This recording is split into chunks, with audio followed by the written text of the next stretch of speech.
नमस्कार बच्चों, इस YouTube चैनल पर राजेश सर एक बार फिर से आपका स्वागत करते हैं।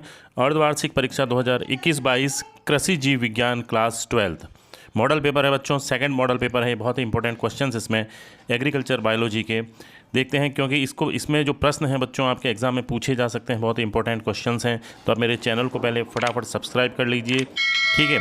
आइए देखते हैं इसमें इंपॉर्टेंट क्वेश्चंस। पहला क्वेश्चन है, निम्न में से कौन सी विधि संकरण द्वारा प्रजनन की विधि नहीं है? पुंज विधि, प्रतीप संकरण, वंशावली विधि या शुद्ध वंशक्रम? तो इसका आंसर जो है बच्चों ये डी आंसर है इसका, शुद्ध वंशक्रम विधि। अगला प्रश्न है, जेंकिंस ने 1940 में किस आवर्ती वर्ण के बारे में बताया था? शुद्ध वंशक्रम चयन के बारे में, समूह चयन, सामान्य संयोजन क्षमता के आवर्ती चयन या विशिष्ट संयोजन क्षमता के लिए आवर्ती चयन? तो इसका आंसर सी है बच्चों, सामान्य संयोजन क्षमता के लिए आवर्ती चयन के बारे में बताया था। अगला प्रश्न है, दही बनाने की प्रक्रिया में किसका योगदान होता है? पौधे का रस, प्रतिबंध एंजाइम, सूक्ष्म जीवों का या लाइगेज एंजाइम का? तो बच्चों इसमें सूक्ष्म जीव का हम उपयोग करते हैं। लैक्टोबैसिलस जो होते हैं, बैक्टीरिया जीवाणु जो होते हैं, उनसे दही जमने की प्रक्रिया होती है। अगला प्रश्न है, भ्रूण पादप संवर्धन की शुरुआत किसने की? गुहा एवं माहेश्वरी ने, लेबॉक ने, एडी बर्गनर ने या ई हैनिंग ने? तो इसका आंसर है बच्चों ई हैनिंग ने सबसे पहले पादप भ्रूण संवर्धन की शुरुआत की थी। बहुत इंपॉर्टेंट क्वेश्चन है बच्चों ये एग्जाम की दृष्टि से। अगला प्रश्न है, कातरा कीट की मादा सलभ जो होती है अपने जीवन काल में कितने अंडे देती है? 800 तक, 500 तक, 1500 तक या 250 तक? तो इसका आंसर है बच्चों 1500 यानी 1500 तक अंडे दे देती है अपने जीवन काल में। अगला प्रश्न है, अनार की तितली अंडे देती है पत्तियों की निचली सतह पर, तने पर, कैलिक्स पर या भूमि पर? तो इसका आंसर भी बच्चों सी है, कैलिक्स पर अंडे देती है। अगला प्रश्न है बच्चों, विषाणु का कौन सा भाग संक्रमणकारी होता है? न्यूक्लिक अम्ल, प्रोटीन, न्यूक्लिक अम्ल व प्रोटीन या इनमें से कोई नहीं? तो इसका जो संक्रमणकारी बच्चों भाग होता है वो होता है न्यूक्लिक अम्ल, यानी न्यूक्लिक एसिड जो है, ए इसका आंसर है बच्चों, न्यूक्लिक अम्ल इसका संक्रमणकारी भाग होता है। बहुत इंपॉर्टेंट क्वेश्चन ये भी बच्चों। अगला प्रश्न है, निम्न में से कौन सा जोड़ा कोशिकीय सूक्ष्म जीवों का नहीं है? कवक और विषाणु, जीवाणु या वायरॉइड, विषाणु व वायरॉइड या फाइटोप्लाज्मा तथा जीवाणु? तो इसमें कोशिकीय सूक्ष्म जीवों का जोड़ा नहीं है, वो है विषाणु और वायरॉइड। सा आंसर है इसका बच्चों। तो ये कुछ ऑब्जेक्टिव क्वेश्चन थे जिनके आंसर मैंने आपको बता दिए। इसके बाद अति लघुत्तरात्मक प्रश्न है जिनके उत्तर आपको ढूंढ करके आपको याद है, तो आप उसकी प्रैक्टिस कीजिए, ठीक है बच्चों, ताकि पता लग जाए आपको कितने क्वेश्चंस याद हैं। इसमें बहुत इंपॉर्टेंट क्वेश्चन है, तो आप मेरे चैनल को फटाफट सब्सक्राइब कर लीजिए, ठीक है बच्चों। क्वेश्चन नंबर 9 है, उत्परिवर्तन किसे कहते हैं? बहुत ही अच्छा प्रश्न है, परिभाषा आपको इसकी लिखनी है। टेस्ट क्रॉस क्या है, इसके बारे में भी आपको बताना है, ठीक है।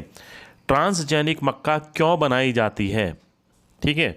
अगला प्रश्न है, कायिक क्लोनीय विविधता के द्वारा उत्पन्न शकरकंद की किस्म का नाम बताइए। तो शकरकंद की जो किस्म है उसका नाम आपको बताना है, ठीक है, जो उत्पन्न की गई किस विधि द्वारा? कायिक क्लोनीय विविधता द्वारा जिसको उत्पन्न किया गया है।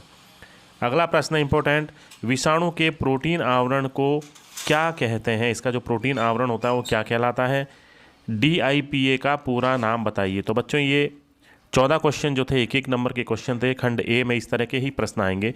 अब अपन बात करते हैं खंड बी की। बी में जो प्रश्न है बच्चों वो लघुत्तरात्मक टाइप के क्वेश्चंस हैं, बहुत ही अच्छे प्रश्न हैं। इसमें प्रश्न है, पहला प्रश्न, पादप पुनः स्थापना के कोई 4 लाभ लिखिए, यानी आपको पादप पुनः स्थापना की कोई 4 लाभ लिखने हैं। अगला प्रश्न है, शुद्ध वंशक्रम चयन तथा समूह चयन में अंतर बताइए। आपको इनमें अंतर लिखना है, कम से कम 4 अंतर आपको याद करने हैं, क्योंकि 2 नंबर का क्वेश्चन होता है, तो 4 अंतर आपको लिखने होते हैं। अगला प्रश्न है, साइब्रिड क्या होते हैं? किन लक्षणों के लिए किस किस फसल में साइब्रिड बनाए जाते हैं? इसका आपको लिखना है बच्चों आंसर। बहुत ही अच्छा प्रश्न है ये भी एग्जाम की दृष्टि से। आनुवांशिकी स्तर पर रूपांतरित जीव जिसको अपन कहते हैं GMO, ठीक है ना, जेनेटिकली मॉडिफाइड ऑर्गेनिज्म होता है ये, तो किसको कहते हैं, यानी इसके बारे में आपको लिखना है कि आनुवांशिकी स्तर पर रूपांतरित जीव क्या होते हैं। पात्रे तकनीक की समस्या लिखिए, यानी इसमें क्या कठिनाई आती है। पात्रे तकनीक का मतलब होता है इन विट्रो टेक्निक जो होती है उसमें कौन कौन सी समस्याओं का सामना करना पड़ता है, उसके बारे में आपको लिखना है बच्चों।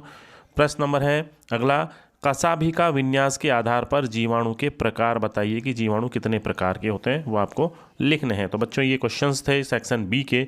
अब अपन बात करेंगे सेक्शन सी की। सेक्शन सी में जो है आपको ऑप्शन भी मिलेगा, यानी अथवा वाले प्रश्न भी इसमें आते हैं बच्चों, इसमें अथवा मिलेगा। जो भी क्वेश्चन आपको सबसे अच्छा आता है आप उस क्वेश्चन को अटेम्प्ट करें। तो इसमें क्वेश्चन है, कातरा कीट का वर्गीकरण, पहचान, लक्षण, क्षति, जीवन चक्र तथा नियंत्रण की विधि आपको लिखनी है। छोटे छोटे पॉइंट्स हैं बच्चों। इसका कातरा कीट का वर्गीकरण क्या है, इसको आपको क्लासिफिकेशन करना है, इसकी पहचान बतानी है, इसके लक्षण लिखने हैं, 2 लक्षण आप लिख दीजिए। क्षति, जीवन चक्र और नियंत्रण विधि आपको, यानी इससे क्या क्या क्षति होती है पौधों को, फसलों को, उसके बारे में आपको 2 लाइनें लिखनी होती हैं बच्चों। बहुत अच्छा प्रश्न है, ये टुकड़ों में बटा हुआ है। अगर आपको इसका उत्तर नहीं आता तो इसके ऑप्शन में जो क्वेश्चन है उसको आप अटेम्प्ट कर सकते हैं कि अनार की तितली का वैज्ञानिक नाम, उसका वर्गीकरण एवं क्षति तथा आर्थिक महत्व को समझाइए। बहुत ही अच्छे प्रश्न हैं बच्चों। अगला प्रश्न है, फाइटोप्लाज्मा को परिभाषित करते हुए सचित्र वर्णन कीजिए, इससे होने वाले 2 पादप रोगों के नाम बताइए कि 2 पादप कौन कौन से रोग होते हैं उसका बताना है। अगर आपको इसका उत्तर सही से नहीं आता तो आप नीचे वाले क्वेश्चन को अटेम्प्ट कर सकते हैं। विषाणु को परिभाषित करते हुए चित्र बनाइए और इनके गुणों को विस्तार पूर्वक समझाइए। तो बच्चों ये क्वेश्चन थे आपके model paper second agriculture biology class 12 के हाफ ईयरली के लिए। बहुत इंपॉर्टेंट क्वेश्चन थे बच्चों, आप इनकी प्रैक्टिस कीजिए फटाफट। अगला मॉडल पेपर लेकर के जल्दी ही आपके सामने हाजिर होंगे, ठीक है। और मेरे चैनल को सब्सक्राइब करना ना भूलें। धन्यवाद।